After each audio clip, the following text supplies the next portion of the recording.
Olá, estamos no ar com mais um CB Agro, uma realização do Correio Brasiliense em todas as plataformas digitais, TV, podcast e redes sociais. Eu sou Vicente Nunes e aqui comigo o presidente da Associação Nacional dos Produtores de Alhos, ANAPA, e da Associação Nacional dos Produtores de Cebola, ANACE, Rafael Corsino. Rafael, é um prazer tê-lo aqui conosco. A gente tem levado uma série de entrevistas aqui no CB Agro e é importante esse setor, né, que tem impulsionado muito a economia do país. Não fosse o agronegócio hoje, acho que a recessão estaria muito pior, não é? Boa tarde, é verdade.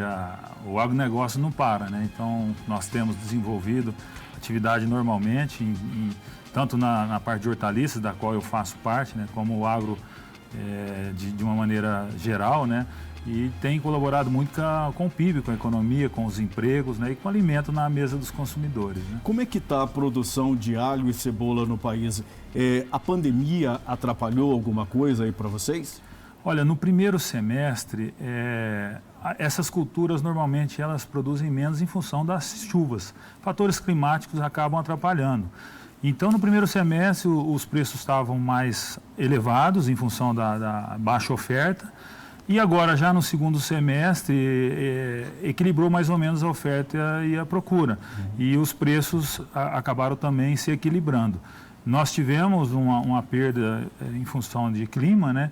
Mas nós somos muito dependentes do mercado internacional, principalmente no alho. Nós importamos 50% do que nós consumimos. Vem de onde esse alho? A maior parte vem da China e Argentina. Também vem da Espanha e outros países, mas a maior parte desses dois países. E vocês enfrentam uma guerra com o alho chinês, né? Inclusive, existe uma política de antidumping, né, do governo, mas os importadores recorrem à justiça, conseguem liminares e, com isso, o alho chinês entra aqui sem qualquer tarifa. É isso mesmo? O que ocorre é exatamente o que você mencionou. A política de antidumping é feita para equilibrar a competição entre os dois países. E quando as empresas importadoras elas conseguem liminares na justiça, ela tira essa parte que equilibra a competição entre os dois países. E aí esse alho chega abaixo do custo de produção. Então a gente tem feito um trabalho bastante intenso no Judiciário e na própria Receita Federal para fazer valer essa taxa antidumping, que é só com ela que nós, não só o setor do alho, eu acho que a maioria dos outros setores também não consegue competir com a China em função de uma série de fatores aí de competição trabalhista, ambiental Por que a gente é tão dependente dessa importação? Temos uma área agricultável muito grande, né? O Brasil batendo recordes atrás de outro na produção. Por que a gente ainda é dependente de alho e alho, sobretudo, e cebola? Nós somos autossuficientes. Cebola nós produzimos praticamente 90%. Vem alguma coisa da Argentina e da comunidade europeia. Nós somos bem independentes porque nesses anos todos que tem essa política do antidumping, não foi eficiente. Empresas laranjas são criadas, não pagam a taxa para o governo e acaba competindo de forma desleal com o produtor nacional. E isso acaba atrapalhando o crescimento e a estabilização do setor produtivo. Isso, por exemplo, desestimula o plantio, que é o que você está querendo dizer. Exatamente, o produtor não consegue competir, porque a China é o maior player produtor de alho, planta 80% do alho do mundo. Então, eles controlam o preço do mundo inteiro de alho. E quando esse alho chega a custo já baixo e também não paga o direito antidumping, a concorrência fica muito desleal e nós não conseguimos competir nessas condições. Então, hoje, por exemplo, o produtor ele não consegue tirar um alho que dê um bom retorno para ele, um lucro, cubra os custos o suficiente. Quando essa política eles conseguem, o judiciário tem várias regiões que têm entendido de forma diferente. Nós temos tido problema de entendimento por parte do judiciário, principalmente no TRF1. Que é o aqui de Brasília. Quando essas liminares elas acalmam, cessem, o produtor consegue recuperar. Tanto é que nos últimos 6 anos, nós saímos de 25% do abastecimento do Brasil para 50%. Isso é importante. Há 22 anos atrás, mais ou menos, nós produzimos 80%, 90% do que consumíamos. E nós fomos perdendo a competitividade em função da abertura do mercado e dessa competição desleal com a China e também com a entrada do Mercosul. Em 2003, se não me engano, em 93, desculpa, aí nós fomos perdendo competitividade para a Argentina e para a China. Porque aí ficou a tarifa comum aí com a Argentina, o alho entra praticamente sem imposto aqui, né? Exatamente, 10% de imposto de importação e não tem dumping. E a Argentina, ela sempre teve condições melhores de competição, de comprar o produto defensivo, o óleo diesel, que aqui a gente não tinha essas condições. Agora, você falou que os maiores problemas com liminares estão aqui no TRF1, né, que tem sede aqui em Brasília, mas a gente também tem aqui a sede do Ministério da Agricultura. O governo não está fazendo um trabalho junto ao Judiciário para tentar esclarecer esse assunto e mostrar o risco, o custo dessas liminares? O governo, principalmente o Ministério da Agricultura, né, através da ministra Tereza Cristina, faz a sua parte. Eles apoiam, eles emitiram laudos favoráveis à nossa causa, só que quando se trata de judiciário, ele tem a caneta na mão e o entendimento fica a cargo deles. E a gente acaba perdendo essa batalha por essas empresas. Na maioria delas, são empresas feitas para fazer essa competição desleal. Depois elas desaparecem. É a judicialização, né? Judicialização. O que a gente sempre pediu é que o desembargador, o juiz, se tiver dúvida no entendimento, pede para depositar em juízo. Se pedir para depositar, acaba o problema de liminar no Brasil. Por quê? Eles só irão depositar empresa séria. Empresa séria não trabalha com isso porque sabe que o dumping ele é legal, ele foi dado o direito ao contraditório, tanto para o governo chinês quanto para as empresas importadoras. Então, de certa forma, essa taxa é legal, essa portaria nova 4593 de 2019, ela está valendo e então não tem o que se discutir sobre o dumping. Só se discute quando a empresa ela já é feita para esse fim.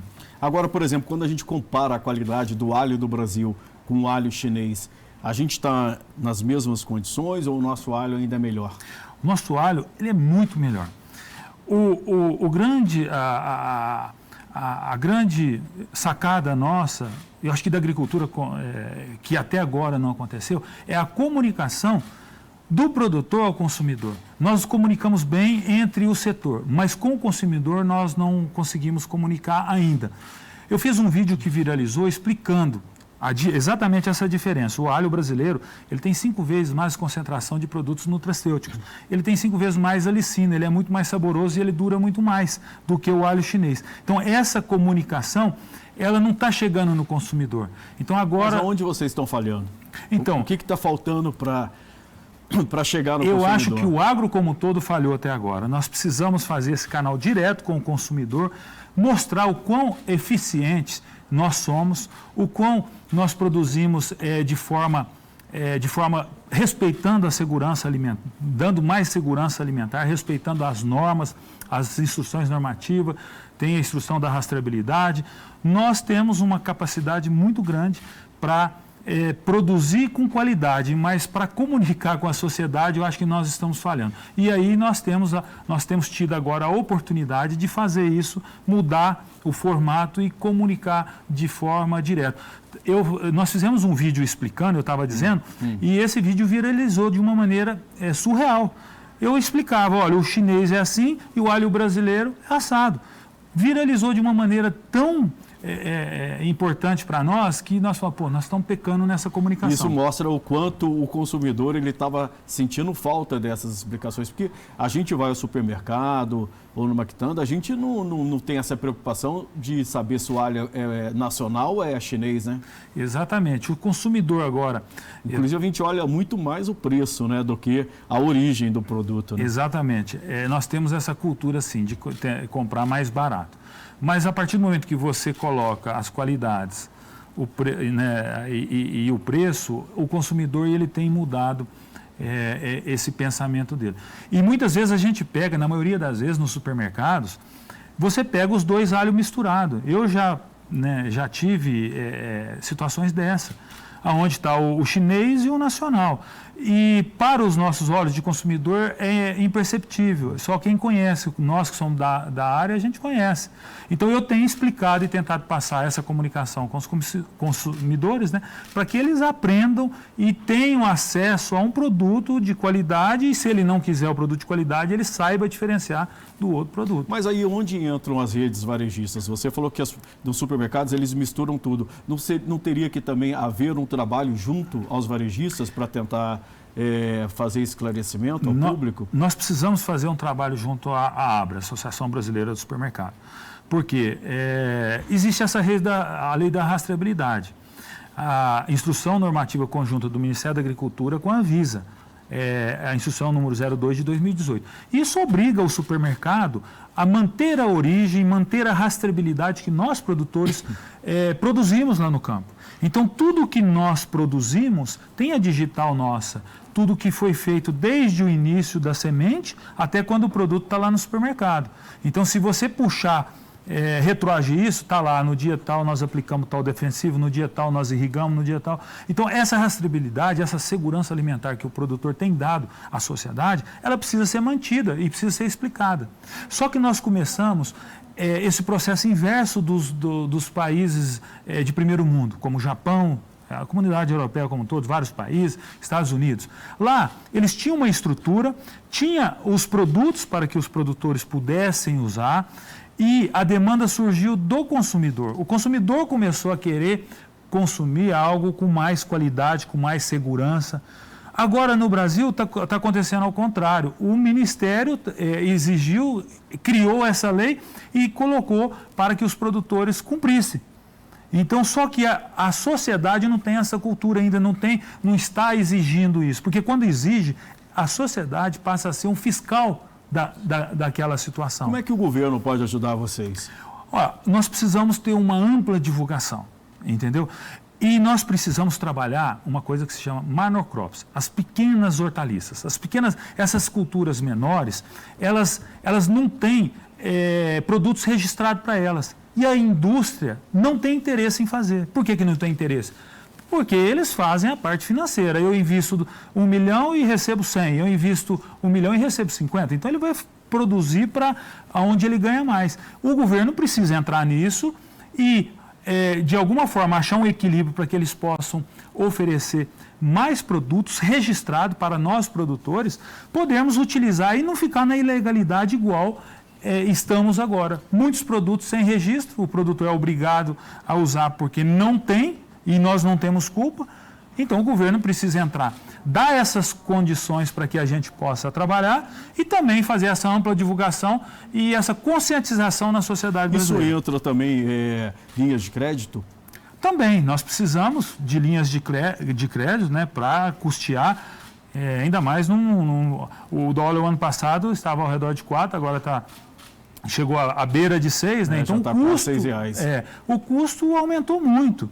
Então, se o governo não intervir nisso, acaba que reduz a oferta de produtos e aí aumenta a procura sendo menor, a procura sendo maior e a oferta menor, vai aumentar o alimento. Aumenta a importação.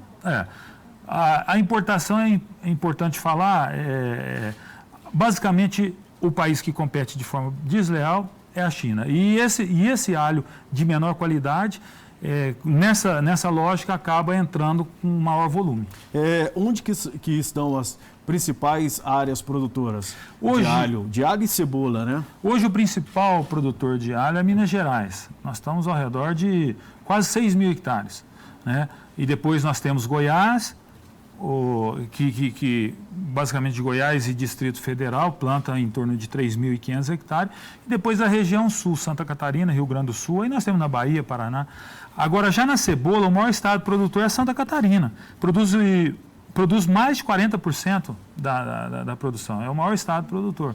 O Distrito Federal aqui, como é que está? Você falou que essa região DF mais Goiás são mais de 3 mil hectares. 3.500 hectares. O DF deve estar ao redor de 400 hectares plantados. É autossuficiente o DF ou não?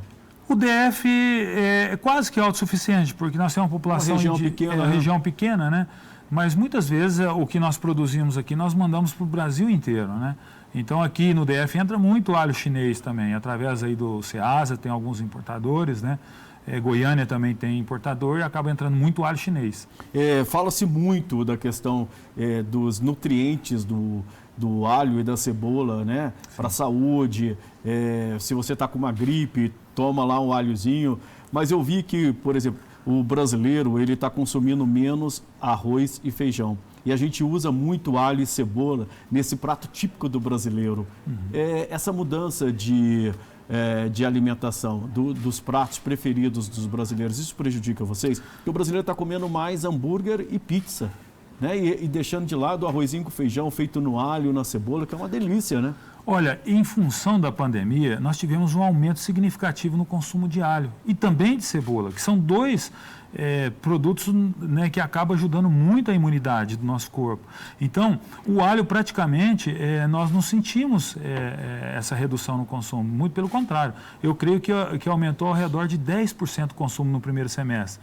E a cebola seguiu a mesma lógica. Tanto é que os preços estavam altos, abaixaram, mas ainda estão satisfatórios para os produtores.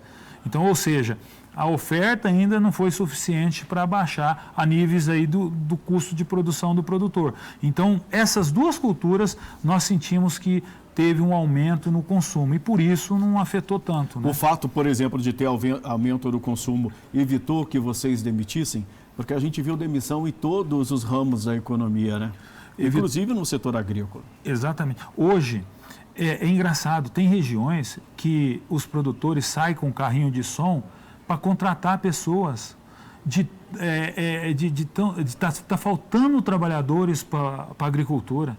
Então você pega regiões ali do Alto Paranaíba, Triângulo Mineiro, os produtores saem com um carrinho de som anunciando para contratar. O povo não quer trabalhar no campo, não? Não é que não quer trabalhar, exige uma certa habilidade, um certo sacrifício, porque trabalhar no campo é mais sacrificante, né? Trabalhar no sol.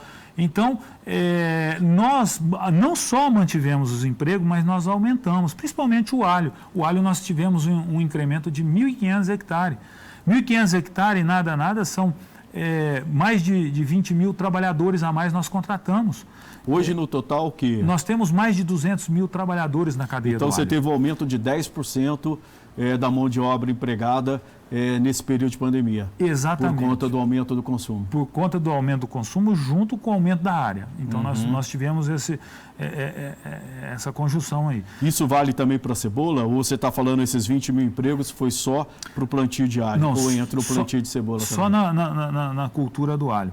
A cebola é porque nós vivemos num país continental. É muito interessante que agora no centro-oeste, aqui no centro, no sudeste, Minas e Goiás agora, nós estamos em plena safra, em plena colheita. E lá no sul o alho está diferenciando. E lá no sul eles começam a colher em dezembro. E aqui, então quer dizer, nós emendamos a oferta de produto fresco durante todo o tempo, todo o ano.